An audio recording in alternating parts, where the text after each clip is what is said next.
Dando seguimiento a este caso, Melania, mucho se ha hablado del juez del caso, Omar Baeza, que había tenido la posibilidad de dar libertad ambulatoria al que hoy está detenido como sospechoso principal en este caso. El hombre había sido condenado en el año 2022. El año que viene iba a tener el posible cumplimiento de su pena en una primera parte, pero ya le habían concedido esta medida, no teniendo en cuenta detalles fundamentales como por ejemplo la cercanía de la vivienda con Melania, a quien había manoseado, ya había sido su víctima. Vamos a ir hasta José Heit, que nos va a contar la evaluación sobre este caso puntualmente al juez ante la Corte Suprema de Justicia y cuál es la decisión que se va tomando. En el móvil Láser Import, José Heit, con más detalles te escuchamos. Y efectivamente, desde el Ministerio de la Niñez y la Adolescencia ya anunciaron de que ayer presentaron ante la Corte Suprema de Justicia un pedido de que se haga una auditoría de la gestión de este juez Omar Baeza sobre lo que fue el caso en sí de la persona que está sospechada como supuesto autor de este homicidio. Recordemos que esta persona fue beneficiada con una medida de libertad condicional y el juez fue bastante criticado por esto, porque no se delimitó justamente lo que tiene que ver con las distancias, con la cercanía, con el parentesco que tenía con la víctima y que finalmente termina ocurriendo una tragedia allí en la zona de Cazapá.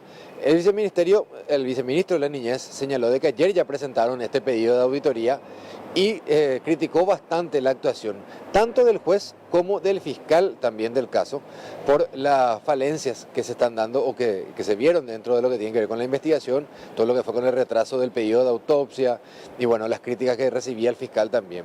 Piden una auditoría completa de todo lo que es la gestión del juez a la Corte Suprema de Justicia y no descartan elevar también ante el GEM algún tipo de denuncia. Sí señalaron de que esto demuestra una vez más que tanto el juez como el fiscal no estaban a la altura de sus cargos, de sus puestos y de lo que tiene que ver con esta investigación. Vamos a escuchar parte de lo que decía el viceministro de la Niñez y Adolescencia al respecto de esto. Hay ciertos parámetros establecidos en el Código de Ejecución Penal, entre ellos el juez, ¿verdad?, en forma proactiva, tiene que solicitar los informes psicológicos, psiquiátricos, para poder medir los riesgos que puede ocasionar a la víctima o a la familia de la víctima esa decisión judicial. ¿Qué pasó? Que es mi humilde opinión, ¿verdad?, se tomó con ligereza el caso. Se tomó con ligereza, no se midió los riesgos, no se operó técnicamente. Cada juzgado tiene un equipo asesor de justicia. El equipo asesor de justicia también tiene que asesorar, tiene un rol, puede pedir informes. Y después si vos decís, bueno, están los informes, están todos los informes acá, están actualizados los informes. ¿De hace cuántos son? ¿De hace 2 meses, de hace un mes, de hace una semana, de hace un año? O sea, todo eso nosotros no tenemos acceso. Pero podemos suponer de que no se tomaron esas previsiones correspondientes. Y asimismo también, una vez que vos evalúas que hay condiciones, asegúrate dónde va a ir a vivir. Si va a ir a vivir ahí al lado a 200 metros de la víctima, le estás exponiendo a la víctima a un riesgo innecesario. Porque eso también soy muy claro, ¿verdad? Los derechos humanos son para todos, no solamente para el procesado. Los derechos humanos son para las víctimas. ¿No estuvieron a la altura los jueces? No estuvieron a la altura y no es que le queda, a título personal lo digo, no es que le queda grande el cargo ni al juez ni al fiscal, les queda gigante, les queda el cargo.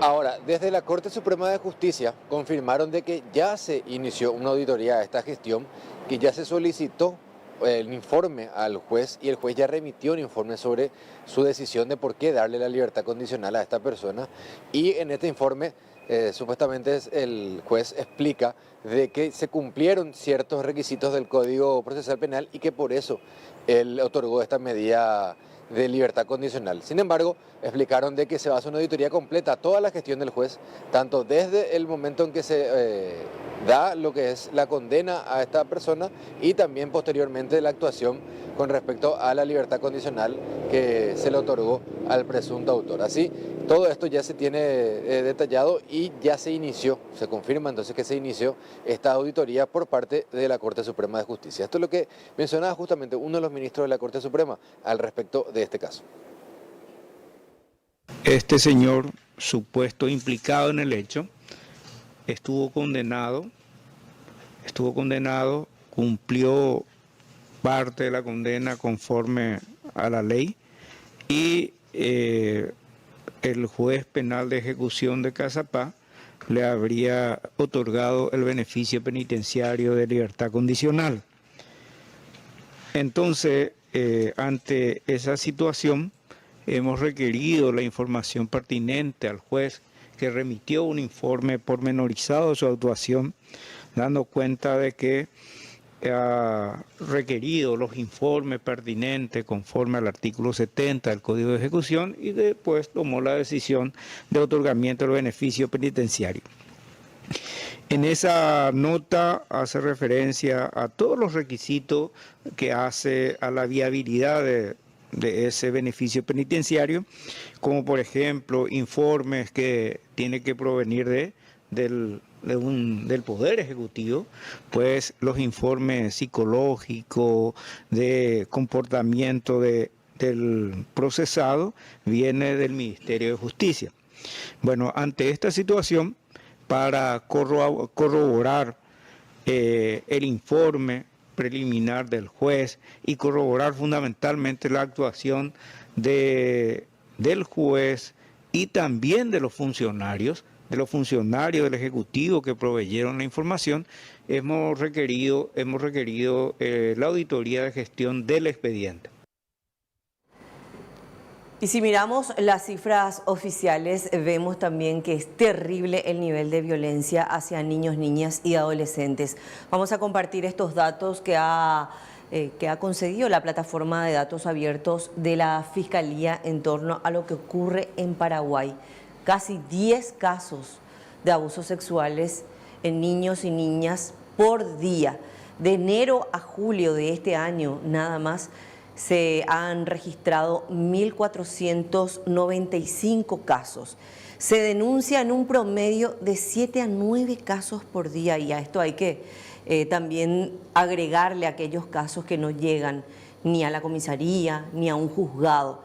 El 85% de estos casos de abuso se cometieron en el entorno familiar.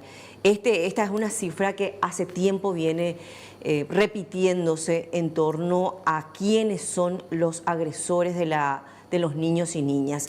Los números de casos de este 2025 están desglosados de esta manera.